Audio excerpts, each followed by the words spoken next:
সচিবালয় এলাকার পরিস্থিতি জানাতে সরাসরি যুক্ত হচ্ছেন সহকর্মী এইচ হিমেল। হিমেল, আন্দোলনকারীরা এখন অবস্থান করছে কিনা, সেখানকার সার্বিক পরিস্থিতি কেমন আমাদের জানাবেন। নেন্সি, আমরা দুপুরের পর থেকে কিন্তু সচিবালয়ে আমরা পর্যবেক্ষণ করছিলাম। এইখানে এই মুহূর্তে কিন্তু সচিবালয়ের যে প্রধান ফটক আছে সেই ফটকে আমি অবস্থান করছি। এখন আমরা এই মুহূর্তে যেটা দেখতে পাচ্ছি যে দুপুরের পর থেকে কিন্তু বিক্ষুব্ধরা কিন্তু সচিবালয়ের ভিতরে কিন্তু ঢুকে যায় এবং তারা সচিবালয়ের ভিতরে কিন্তু ঢুকে 5 থেকে 10টি গাড়ি কিন্তু তারা ভাঙচুর করে, তারপর কিন্তু পুলিশ ধাওয়া করে এবং তাদেরকে শাহবাগের দিকে পিছু হটতে বাধ্য করে। আমরা এই মুহূর্তে দেখতে পাচ্ছি যে সচিবালয়ের চারপাশে কিন্তু আইনশৃঙ্খলা বাহিনীরা কিন্তু মোতায়েন রয়েছে। এখানে কোস্টগার্ড, র্যাব এবং বিজিবি এবং পুলিশ সহ সব ধরনের আইনশৃঙ্খলা বাহিনী কিন্তু যথেষ্ট তৎপর রয়েছে।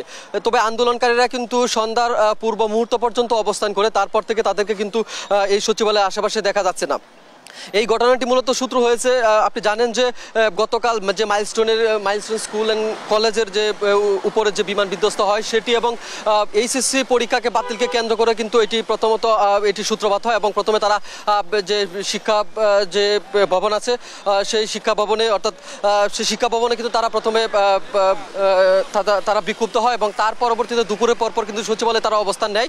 এবং পুলিশের সাথে আমরা কথা বলে যেটি জানতে পেরেছি, তারা যেটি বলছেন, এখানকার ছাত্ররা যারা বিক্ষোভে ছিলেন তারা বলছিলেন যে সচিবালয়ে তারা শান্তিভাবে তাদের বিক্ষোভ পালন করবেন, কিন্তু তারা একটি সময় অর্থাৎ দুপুরের পরপর কিন্তু সচিবালয়ের যে মেইন ফটক 1 নম্বর গেট সেখানে কিন্তু সেটি টপকে কিন্তু তারা ভিতরে ঢুকে যায় এবং সচিবালয়ের 7 নম্বর যে ভবন আছে সেই ভবন পর্যন্ত কিন্তু তারা চলে যায় এবং সেখানে কিছু গাড়ি ভাঙচুর করা হয় এবং তারপরে কিন্তু আইনশৃঙ্খলা বাহিনী কিন্তু তাদেরকে পিছু হটতে বাধ্য করে এবং তাদের যে পদক্ষেপ সেই পদক্ষেপগুলো কিন্তু নেই।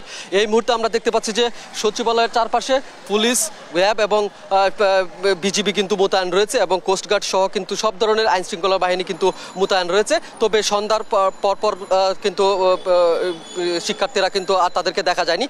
তবে 2টার পর কিন্তু মাঝখানে 1 থেকে 1.5 ঘন্টা সময় বিরতির পর কিন্তু গুলিস্তান যে জিরো পয়েন্ট আছে সেই জিরো পয়েন্টে কিন্তু পুলিশের সাথে তাদের ধাওয়া পাল্টা দেওয়া হয় এবং সেখানেও কিন্তু সাউন্ড গ্রেনেড ছোড়া হয় এবং তাদেরকে কিন্তু প্রতিহত করা হয় এবং তাদেরকে ছত্রভঙ্গ করে দেয় পুলিশ। এই মুহূর্তে কিন্তু সচিবালয়ের সামনে যে আইনশৃঙ্খলা বাহিনীরা রয়েছে তারা কিন্তু যথেষ্ট তৎপর রয়েছে যেন কোনো ধরনের অপ্রীতিকর ঘটনা আর না ঘটে, সেরকমটাই কিন্তু তারা এই সচিবালয়ের সামনে কিন্তু তারা অবস্থান নিয়েছেন। আমরা এখানকার সচিবালয়ে যে আইনশৃঙ্খলা বাহিনী আছে তাদের সাথে কথা বলেছি, তারা যেটি বলছেন যে সচিবালয়ে যেন কোনো ক্ষয়ক্ষতি না হয় এবং পরবর্তীতে কোনো ধরনের যেন অপ্রীতিকর ঘটনা না ঘটে, সেই জন্য তারা কিন্তু সব বিষয়ে নিরাপত্তা জোরদার করেছে এবং সচিবালয়কে সুরক্ষার জন্য তারা সচিবালয়ের প্রত্যেকটি গেটে এবং সচিবালয়ের চারপাশেও কিন্তু তারা আইনশৃঙ্খলা বাহিনী মোতায়েন রেখেছে। এবং সচিবালয়ের রাজধানীর সচিবালয়ে বিক্ষুব্ধকারীদের যে বিক্ষোভ এবং সচিবালয়ে ঢুকে যাওয়ার পরের যে অবস্থা সৃষ্টি হয়েছে, এই ছিল আমার কাছে সচিবালয় থেকে সর্বশেষ পরিস্থিতি। স্নেহা।